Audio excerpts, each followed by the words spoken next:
Okay, in this video I will show you how to make the main loops of the Sleepy Lion ragdoll pattern. Got a little buzz there. For this lion I'm using Premier Retro Velvet. It's a bulky 5 and the color is Teddy. I think Bernat Velvet would be good for this too, and I think the color is called Mushroom. That would be really good for this too, but using a bulky 5 rather than a super bulky will help the mane just have some movement. I have made this with a full mane in a super bulky 6, and it was cute and it still looked good. It was just more, the mane ended up being more structured just because it was, you know, more fluff in there. So it's really just whatever your personal preference is. I ended up liking this better just because it made the mane more fluid and more, you know, fun to play with. So you need a 6mm hook, and I usually have a yarn needle nearby so that it will help me find the loops. The front loops that are left over from rounds 11 through 17 of the head are what we're going to be working on to do the mane. So your first from round 11 should be somewhere near the bottom of the head, and if you miss a couple, it's not going to make a bit of difference once the mane's fully on, so don't stress over it too much. Just kind of feel around and feel for those front loops. I'm showing you some of the first ones of mine right here. And since we worked a continuous spiral, once we cast on right here, we'll just continue with the main loops all the way around like so, and then when we're back at the bottom, we'll have a row already right here, and we'll be working on this front loop. And we'll just continue this spiral all the way around to the center. So find that first front loop. Mine's right here. You want to cast on and give yourself a good amount of tail that you can secure into the head later. I usually wait till I'm completely done with the mane to do that part. So just pull it up and chain 1. And that counts as your first stitch to secure that. Later on you'll put this inside the head, tie a knot and put it inside the head just like you do with regular embroidery.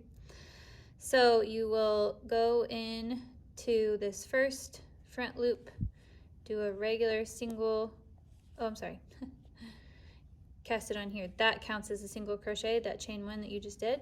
So from here you're going to chain 10. 1, 2, 3, 4, oops.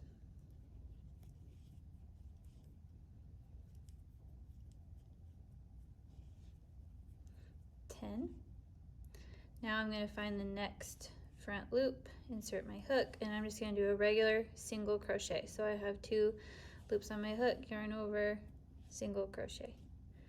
Okay, now I'm just going to repeat that process. And the way that I like to do it, I like to have kind of a more realistic looking mane. I'll sometimes chain 10, sometimes chain 11, sometimes chain 12. And you could chain 10 for all the loops all the way around. You could switch it up. You could make some a little bit longer than others. It's really just up to you. I just kind of do 10, 11, and 12 chains in no particular order, and I think that helps give the mane just a more fluffy and less helmet kind of look, you know, so you don't want it to end up looking like a perfect helmet on your lion. So just changing it by 1 or 2 stitches each time makes a big difference. So I'll chain 11 this time.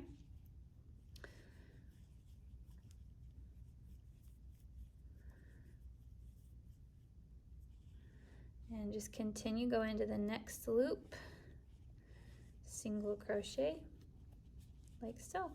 And yes, it does look sparse right now, but you just wait till you do a few rows. It will not look sparse anymore, I promise. It will be nice and full and fluffy. Oh, mine's not pulling out of the center very well.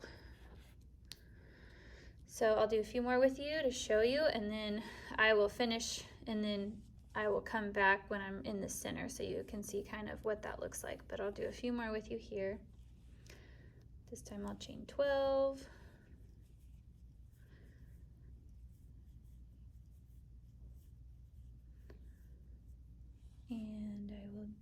into the next front loop and single crochet.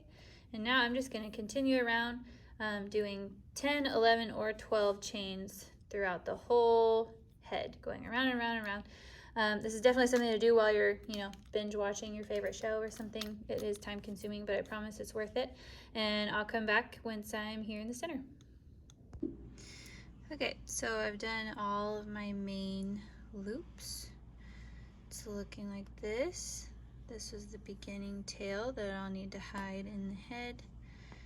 And this is the last loop. I'll kind of part the loops so you can see the inside. There's my center stitch of the ending 6 single crochet right there.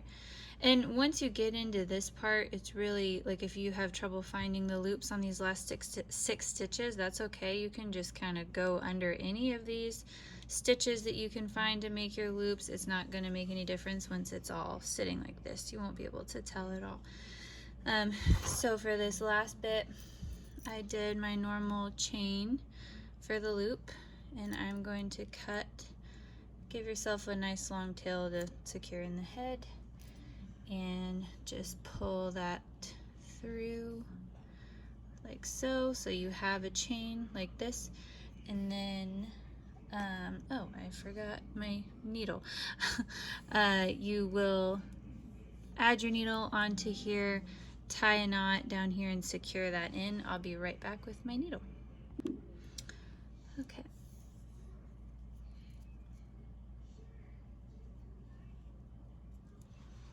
Then I just find anything I can grab onto, really, in here. And thread that down. Don't pull your loop all the way in, just, enough to catch where you were. And then I just make a knot with this tail. So there's the loop, go through it again to make a little knot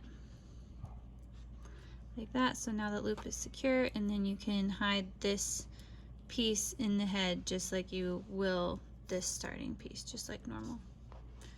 And there's his gorgeous mane.